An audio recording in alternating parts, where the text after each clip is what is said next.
교재는 506페이지. 최신 기출 문제 34회의 결산 문제 같이 풀어보도록 하겠습니다. 회사는 34회로 로그인을 해 주시고요.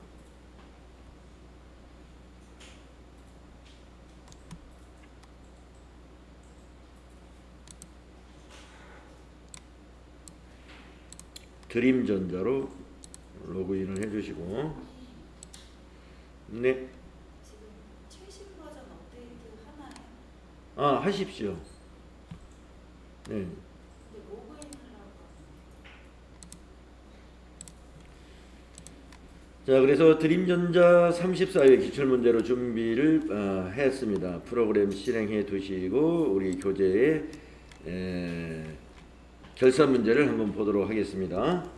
자, 결산은 8점으로 배점이 되어 있고요. 보다시피 두 문제가 출제가 됩니다. 자, 다음 결산 자료를 참고로 주식회사 드림전자의 결산을 수행하시오.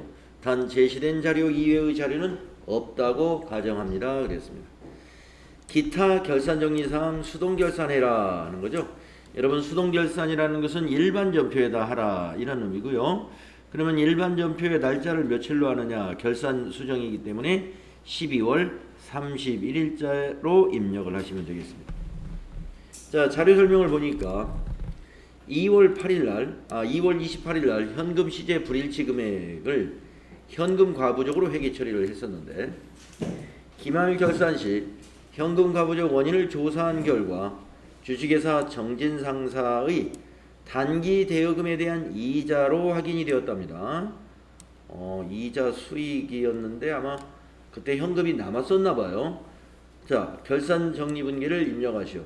자, 이왕이면 2월 28일 날 전표를 확인해 가지고 정확하게 확인을 하면 되겠죠. 현금이 남았으면 현금 과부적이 대변에 있을 겁니다. 그러면 한번 보도록 하겠습니다. 일반 전표를 열으셔서 2월 28일 날 현금 과부적을 한번 보도록 하겠습니다. 자, 차변의 현금이고 대변이 현금 과부적이죠. 차변의 현금이라는 것은 현금이 남았기 때문에 장부를 늘려 잡은 것이죠. 입금을 잡아놓은 거죠. 지금까지 쭉 원인이 밝혀지지 않다가 결산일에서야 이자라는 것이 발견이 됐다는 거예요. 예, 확인이 됐다는 거죠. 그러면 이제 여기 날짜를 이제 12월 31일로 결산일자로 바꿉니다. 바꿔서 우리 입력을 하면 되겠죠. 자, 아까 현금 과부적이 대변에 있는 걸 확인했으니까 오늘은 차변에 넣어야 되겠죠. 3번 차변에 현금 과부적 10만원. 아까 10만원인 거 확인했죠, 우리가. 이 문제에서 지금 보니까 얼마인지도 표시를 안 해놨어요. 조회하지 않고서는 뭘 풀 수 있는 문제죠. 아까 10만원 확인하셨죠, 우리? 네, 대변은 뭐가 될까요? 예, 이자 수익입니다. 이자 수익 901번 영업의 수익에 해당이 되죠.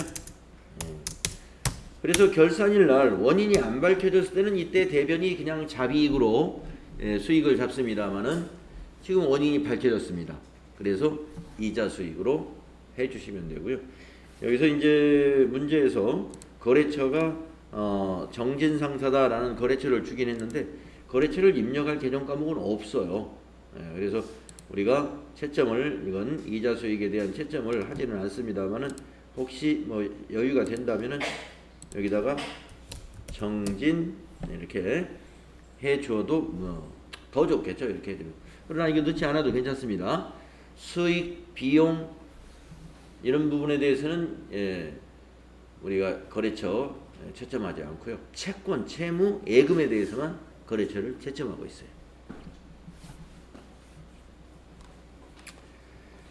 자, 그러면 두 번째 문제를 보시면요. 두 번째 문제는 결산자료 입력에 의한 자동 결산 문제네요. 재고자산 명세서에 의한 기말 재고액은 다음과 같다. 뭐 품목별로 뭐가 몇 개 해서 기말 합계 금액만 우리가 이용하면 되겠네요. 이것을 기말 상품 재고액에다 입력을 하신 다음에 점표 추가를 눌러주면 자동으로 분계가 만들어지죠. 차변에 상품 매출원가 대변에 상품 매출원가 대체 분계가 만들어진다 이겁니다. 자동 결산 메뉴를 이용하여 결산을 완료하셔. 한번 해보겠습니다. 결산 자료 입력이라는 메뉴는 전체 메뉴에 이 자리에 있죠. 결산 쪽에. 그래서 클릭하셔가지고 위에 기간을 입력하는 칸이 있는데요. 1 엔터, 12 엔터. 자, 이 창이 나오면 그냥 확인 눌러주시면 되죠. 매출원가 및 경비 선택 창에서는 확인 눌러주시면 됩니다. 자, 기말상품 재고액이 맨 위에 있습니다. 여기다가 11050 000 이렇게 입력합니다. 자, 우리가 지금 그 FAT 1급에서는 기말상품 재고액이 하나로 보여주죠. 하나로 보여주는데 TT 2급에 가면은요, 문제를 조금 여러분 좀 생각 좀 하게 만듭니다.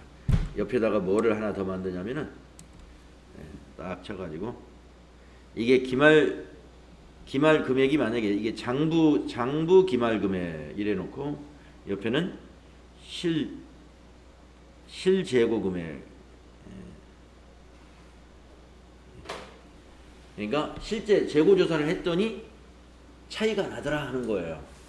예를 들어서 마우스가 50개는 장부에 잡혀 있는데 마우스가 한 40개, 창고에는 40개밖에 없더라. 그래서 금액이 얼마 차이 난다 해서 여기가 이제 합계가 1100이 아니고 만약에 990만 원이라고 한번 가정을 해보겠습니다. 990만 원. 자, 요 차이는 전부 정상간모라고 확인이 됐어요. 정상간모이다. 정상간모. 자, 여러분 기말상품 재고액을 아까 결산자료 입력에다가 장부 재고금액을 입력하실까요? 실제 재고금액을 입력해야 할까요? 실제 재고금액을 입력하는 겁니다. 정상간모니까. 정상간모는 뭐죠? 매출원가에 포함시켜야죠. 장부상 1100인데 실제 재고가 990이면 990으로 재고금액을 입력하면 자연히 재고금액이 적게 빠지니까 나머지는 다 매출원가에 가산되는 거죠. 여기 양식을 보시게 되면 결산자료 입력의 양식을 보면 기말상품 재고액을 얼마를 넣느냐에 따라서 기초에다가 당기 매입을 더해서 이 기말을 빼준단 말이에요. 이걸 990만 빼주게 되면 매출원가는 어떻게 되겠어요? 더 늘어나잖아요. 그러니까 부족한 원인이 정상간모다 라고 했을 때 실제 재고금액을 입력합니다. 언제나 실제 재고금액을 입력해요. 정상간모든 비정상간모든. 그런데 비정상간모는 만약에 5만원어치는 비정상간모였다. 또는 50만원은 비정상간모다. 이렇게 하면은 실제 재고금액 990만원을 여기다 입력을 하시고 비정상간모를 일반 전표에 입력을 해야 됩니다. 어떻게 입력을 하느냐? 12월 31일자 일반 전표에 만약에 몇 개이고 금액이 얼마다라는 걸 알려줄 거란 말이에요. 그러면은 차변에 재고 자산 간모 손실 939번 50만 원이라고 한다면 영업의 비용으로 처리하라 이거예요. 대변은 상품이죠. 상품. 그런데 이 상품의 적요를 그냥 지나가면 안 돼요. 코드를 넣어야 돼요. 8번. 이때도 8번입니다. 상품이 매출원가로 가지 않고 뭔가 다른 계정으로 갈 때는 8번. 타 계정으로 대체. 매출원가로 가지 않고 상품이 다른 계정으로 대체될 때는 타 계정으로 대체. 이걸 꼭 넣는 겁니다. 이걸 넣음으로써 이 50만 원은 매출원가로 가산이 안 되고 빠져주는 거예요. 이걸 넣잖아요. 자, 결산 자료를 제가 다시 한번 만들어 보겠습니다. 자, 결산 자료에서 제가 조회를 방금 눌렀어요. 방금 전에 여기 7번 타계정 대체라는 게 없었죠. 조금 전에는 제가 일반 전표에 비정상 감모를 50만 원을 상품을 대변에 입력하면서 타계정 대체를 하니까 여기 50만 원이 딱 들어가야 돼요. 요거 빼주는 항목이에요. 예. 이것도 기말 재고도 빼주는 항목. 요 두 개는 더하고, 그래서 타계정으로 대체된 것은 매출원가로 들어가지 않게 해주는 게 바로 적요의 8번 적요. 그거 안 넣으면, 8번 적요 안 넣으면 요 항목이 안 만들어져요. 안 만들어져 가지고 매출원가로 들어가기도 하고 영업의 비용으로 들어가 가지고 비용이 이중으로 계산돼서 손익계산서가 안 맞겠죠. 그래서 여러분, 대변의 상품, 우리가 이제 전표 입력하면서 대변의 상품이 가는 경우 지금처럼 비정상 감모, 또 상품으로 기부하는 경우, 또 상품으로 접대하는 경우, 또 상품으로 비품으로 쓰는 경우, 상품을 또 상품으로 복리후생비로 쓰는 경우 다양하게 있습니다. 예. 그래서 그런 문제를 출제하기 때문에 우리가 그 실무수행 유의사항에 보면은 타계정 대체 시 적요를 어떻게 해라, 이런 유의사항이 있었죠. 그 유의사항을 거기 넣어놓은 거예요. 근데 그 문제를 자주 안 냅니다. 매번 내면은 우리 수험생들이 이거 나오겠지 하고 항상 연습을 해두는데 지금 기출문제 보면 그게 자주 안 보여요. 근데 어느 날 툭 나옵니다. 어느 날 툭. 예. 비정상 한번 나올 수 있어요. 그래서 여러분 미리 말씀드렸고요. 그러면 이제 다시 가가지고 일반 전표에 가서 이거 불필요한 거 이제 지워볼게요. 예. 그냥 연습으로 넣어봤으니까 삭제 지웠습니다. 결산자료 입력에 가서 다시 조회 아니요 하고 새로 작성을 합니다. 자, 양식에서 없어졌죠. 예, 타계정 대체 항목이 아예 없어집니다. 그걸 그래서 우리가 결산의 순서에서 수동 결산을 먼저 한다고 우리 배웠죠. 수동 결산을 먼저 하고 결산자료 입력에 와서 자동 결산을 하는 겁니다. 예, 이런 사항들이 있기 때문에. 그다음에 그 법인세 쪽에서도 맨 밑에 선납세금이 있으면 선납세금 분계를 일반 전표에서 먼저 해야 하거든요. 예, 그걸 하고 일로 넘어와야 그게 여기 빠져 있어요. 선납세금이 여기 표시되어 있어요. 그런 것들. 그래서 이렇게 지금처럼 수동결산 문제 나오고 자동결산 문제 나오면 여기서는 두 개가 연계되지는 않습니다만은, 연계되지는 않으니까 뭐 수동결산은 못하고 그냥 자동결산, 수동결산 안 했으니까 자동결산도 해도 소용이 없겠구나, 그렇게 생각하면 안 되고, 예, 시험 볼 때는 각자 따로 노는 거니까 각각 하시는데, 만약에 자동결산에서 문제를 좀 까다롭게 낸다면 그렇게 낼 수 있다, 이런 얘기입니다. 네, 여기 실제 재고조사 금액을 넣어놓고 그 중에서 얼마는 정상감모이고 얼마가 비정상감모다, 이렇게 낼 수가 있다. 이게 왜 그러냐면 그런 식의 문제가 TAT 2급에서는 나오거든요. 또는 TAT 1급, 높은 급수에서는. 근데 가끔 우리 FAT 1급 출제 범위를 벗어나는 문제가 한 개 정도 가끔 넣어요. 우리 지금 교과서에서 배우지 않은 것들을. 그러니까 높은 급수에 있는 내용이 아까 어젠가 34회인가 33회에서 그 이론에서도 하나 있었잖아요. 회계의 변경. 원래 FAT 1급의 출제 범위가 아닙니다. 교재에 없었지 않습니까? 나왔죠. 그러니까 이런 쪽에서도 갑자기 그게 나올 수도 있어요. 자, 그래서 지금 뭐 결산 문제는 34회에서는 아주 평범하게 나왔습니다. 앞에 전표 입력에서는 좀 까다로운 게 한두 개 있었는데, 그죠? 자, 장부조회 문제 보겠습니다. 여러분 이 답안수록이라는 단추는 어디에 만들어져 있느냐면, 이제 수업용 프로그램 써보신 분들은 아실 수 있는데 바로 이 자리 있죠? 답안 작성이라고 이렇게 단추가 만들어져 있어요. 마우스로 이거 콕 찍어서 이 답을 답안 수록, 답안 수록이라는 단추가 이 단추가 그 자리에 우리 더 좋은 교육용 프로그램에는 없지만 수업용 프로그램에는 그 위에 단추가 빨갛게 이 단추가 만들어져 있습니다. 그러면 이걸 누르게 되면은 뭐가 나타나요? OMR 답안지가 이렇게 나타나요. 그래서 마우스로 1번에 몇 번, 2번에 몇 번 찍으시면 된다. 이런 얘기죠. 이론도 마찬가지입니다. 이론도 어디다가 답을 찍어요? 답안수로 눌러서 답을 찍습니다. 그리고 모든 답안은 어디에 저장을 하냐면 USB에 저장을 합니다. 그래서 여러분 시험장에 가시게 되면은 이렇게 이 모양은 이렇지 않습니다만 카드 방식의 USB 한 장을 나눠둬 가지고 여러분이 그 카드에다가 전부 자기 수험번호, 여러분 이름 이렇게 적습니다. 적고 컴퓨터의 USB 포트에다가 이걸 꼽아야 돼요. 꼽아서 USB로 접근을 하면 이 USB 안에 파일이 딱 한 개 있어요. EXE 실행 파일이 하나 있는데 그것을 더블 클릭해서 설치를 하는 거예요. 백데이터 설치. 그래서 여러분이 시험 보는 회사가 딱 로그인이 되게 되어 있습니다. 근데 이제 더블 클릭을 하면은 좀 대기를 해야 돼요. 거기에 수험번호, 이름 입력하는欄이 있을 거고요.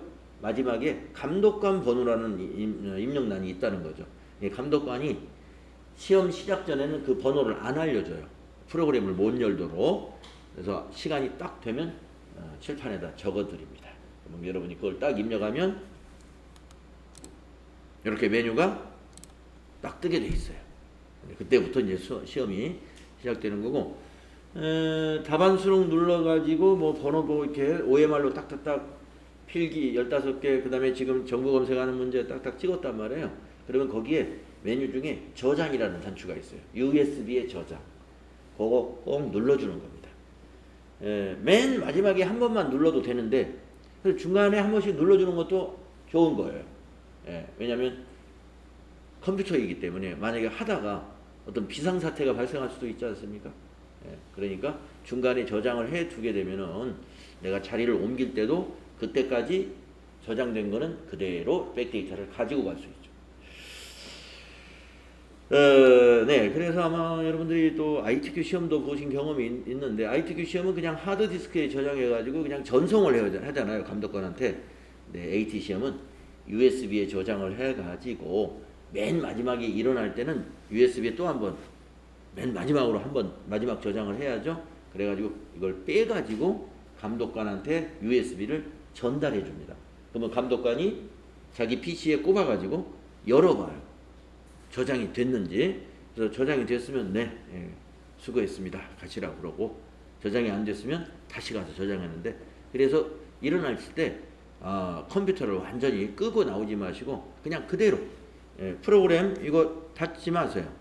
그냥 그대로 두고 와서 그냥 나오시면 알아서 다 PC를 끄는 걸 하니까 미리 다 프로그램을 혹시라도 모르는데 프로그램 다 닫아버리면 나중에 저장할 길이 없죠. 그래서 그렇게 하시면 됩니다. 자, 조회 문제 보겠습니다. 부가가치세 신고서를 조회해 볼까요? 부가가치세 신고서. 1기 부가가치세 예정신고에 세금 계산서를 수취하여 매입한 고정자산의 공급가액으로 오른 것은 이랬습니다. 그래서 1월부터 3월 거는 우리가 전표를 입력한 것이 아니라 다 이 백데이터로 이미 입력된 것이기 때문에 우리가 앞에서 입력한 거하고 무관하게 여기서 답을 찾을 수 있는 거예요.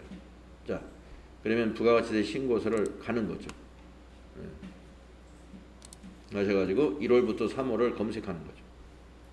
1 엔터 엔터, 3 엔터 엔터. 정기신고에서 엔터. 정기신고에 저장을 해놓은 게 있네요. 확인.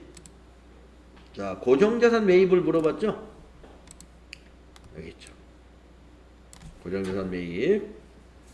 그래서 여러분 우리가 그 매입 매출 전표 입력하면서 자꾸 여기 들락날락 하면서 이렇게 보셨어요.